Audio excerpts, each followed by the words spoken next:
आज हम देखेंगे कि हमारी जो अर्थव्यवस्था है वो कैसे काम करती है। तो यहाँ पर इन पूरी अर्थव्यवस्था को समझने के लिए हमने ये नंबरिंग कर रखी है। ये परिवार हो गया नंबर 1, व्यावसायिक फर्में नंबर 2, बाज़ार नंबर 3। ये नंबरिंग वाइज से हम इसको समझेंगे।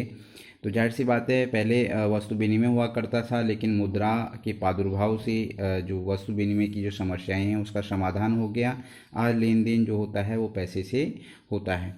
तो जाहिर सी बात है, परिवार और फर्मों के बीच जो है क्या होता है कि बाज़ार मध्यस्थता का काम करता है।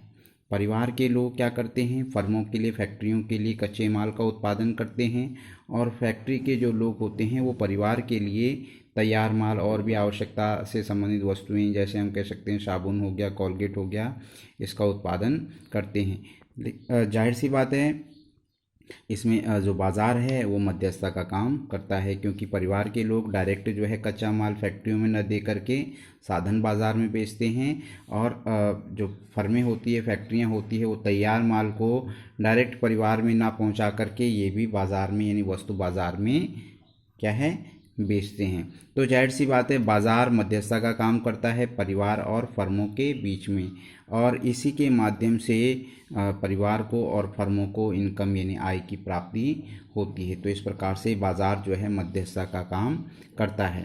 अब चौथे नंबर पे हमारा क्या है, ये बैंक आता है।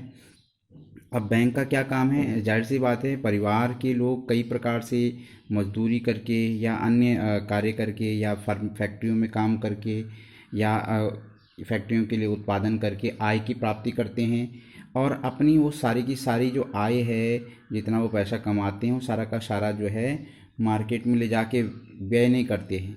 वो क्या करते हैं, कुछ पैसा जो है भविष्य के लिए बैंकों में जमा कर देते हैं, और बदले में बैंक क्या करता है, इनके खाते खोल करके इनके नाम पर जो है कई प्रकार की जमा राशियां, अलग अलग तरह के आरडी, एफडी इत्यादि करके इनको ब्याज प्रदान करता है।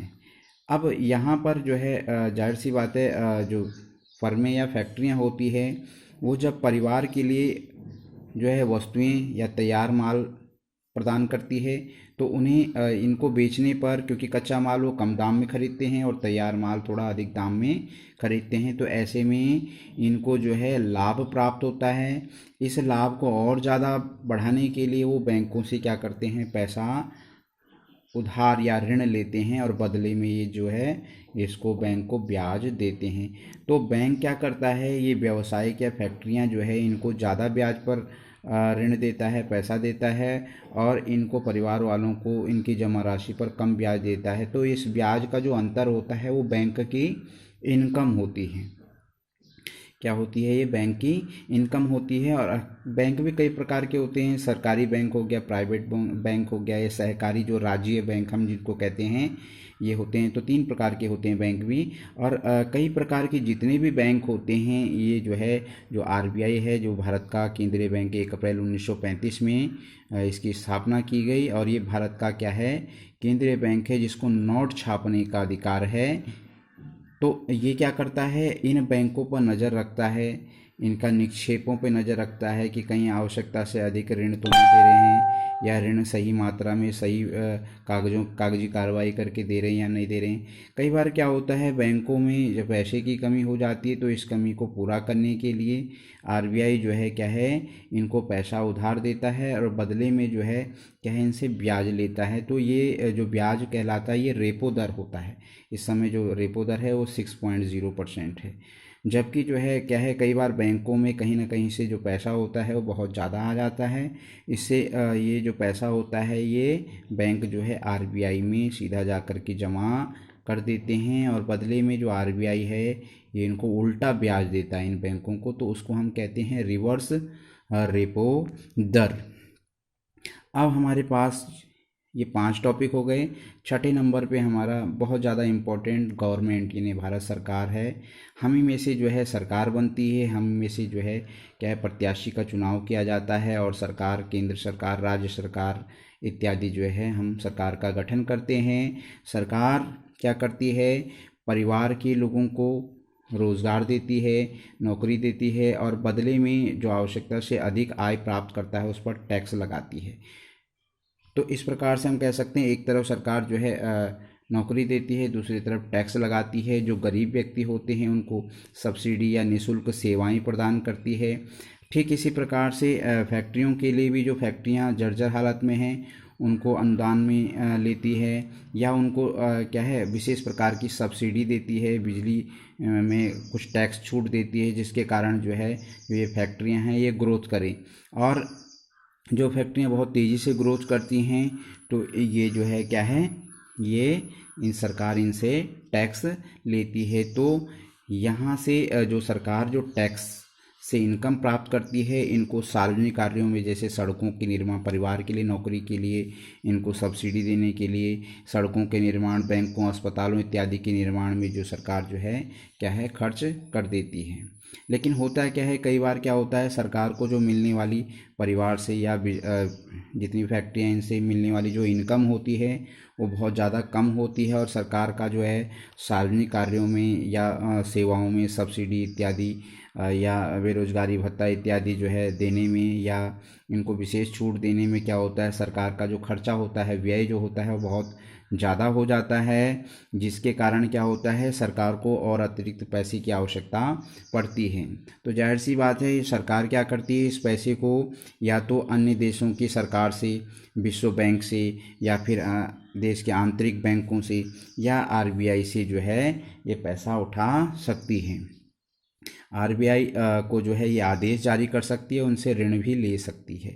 कई बार क्या होता है, नोट छापने का, नोटबंदी का आपने देखा होगा कि पिछले समय में जो है नोटबंदी हुई थी, तो ये सरकार द्वारा जो आदेश पारित किया गया और इसमें जो है क्या है नोटों को परिवर्तित किया गया। तो ये सरकार जो होती है वो यहाँ पर जो है नोट छापने का काम करवाती है। लेकिन आवश्यकता से अधिक यदि नोट छापे जाएंगे तो इससे क्या होगा, मुद्रास्फीति आ जाएगी। मुद्रास्फीति का मतलब होता है कि देश में पैसा ज़्यादा और उसकी तुलना में वस्तुएं कम हो जाएंगी। ऐसा होने पर वस्तुओं की जो रेट हैं वो क्या हो जाएंगे, बहुत तेज़ी से बढ़ने शुरू हो जाएंगे। तो इसलिए हम लोग ज़्यादा भी पैसा नहीं छाप सकते हैं। इसी प्रकार से अगर यहाँ से बैंकों से सरकार क्या करती है, पैसा उठाती है, तो बैंकों में जो पैसा है वो कम हो जाएगा।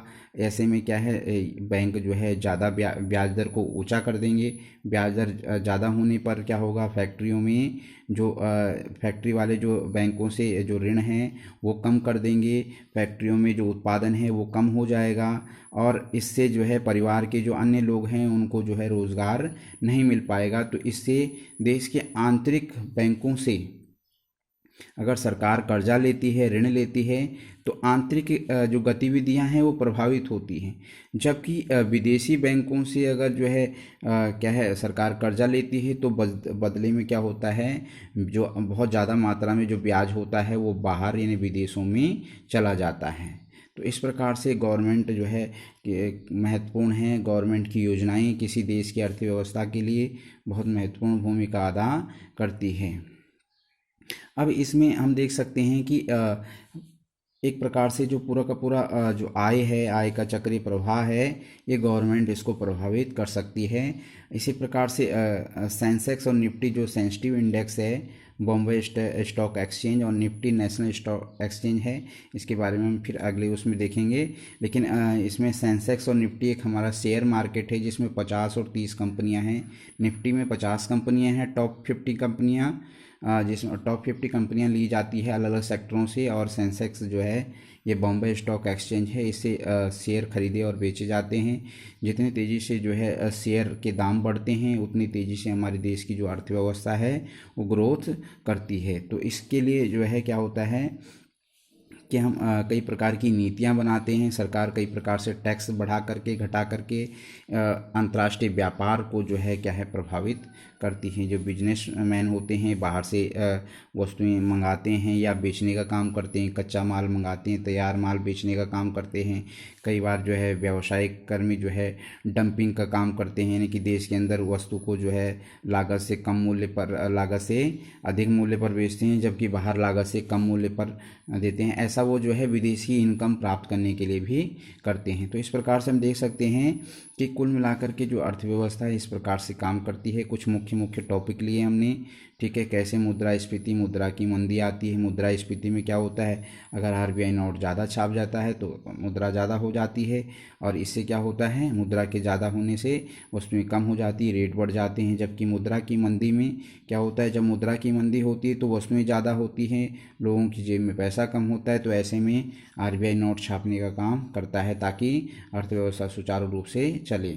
और गवर्नमेंट ही हमारी जो है महत्वपूर्ण है हमारे लिए, जो पूरी देश की अर्थव्यवस्था को सही तरीके से जो है आधार प्रदान करती है। लेकिन इसमें हमने ये देखा कि अगर ऋण जो है बाहर से लिया जाएगा तो इससे क्या होगा कि हमारा जो भारी मात्रा में जो ब्याज है वो विदेशों में बहिर्गमन हो जाएगा।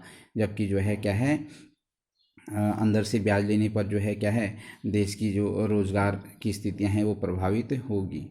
तो विश्व बैंक या वर्ल्ड बैंक या IMF, इसको अंतर्राष्ट्रीय मुद्रा कोष, इंटरनेशनल मॉनेटरी फंड भी कहते हैं, ठीक है। इसमें जो है 189 सदस्य हैं। 22 जुलाई 1944 में जो द्वितीय विश्व युद्ध था उसकी मंदी से निपटने के लिए जो बहुत से देशों के समूह हैं, इनका जो है एक विश्व बैंक बनाया गया, और ये वाशिंगटन में है। अमेरिका इसका मुख्य सदस्य है, और अधिकांशतः जो है विकसित देशों को ही इससे प्राप्त होने वाले ब्याज को बांटा जाता है, जबकि विकासशील देशों में सिर्फ इसका 2% ब्याज ही बढ़ता है। तो इस प्रकार से हम कह सकते हैं कि ऋण हमारे लिए जो है क्या है, एक तरह से हम देख सकते हैं कि छोटे किसानों के लिए ऋण बहुत महत्वपूर्ण है। लेकिन अगर गवर्नमेंट जो है अगर अनावश्यक ऋण लेती है, नीतियाँ उसकी सही नहीं है, तो इससे अर्थव्यवस्था चरमरा जाती है। तो हमारी सरकार हमारे लिए बहुत महत्वपूर्ण है। तो इस प्रकार से हम शॉर्ट तरीके से थोड़ा बहुत हम देख सकते हैं कि कैसे हमारी अर्थव्यवस्था काम करती है।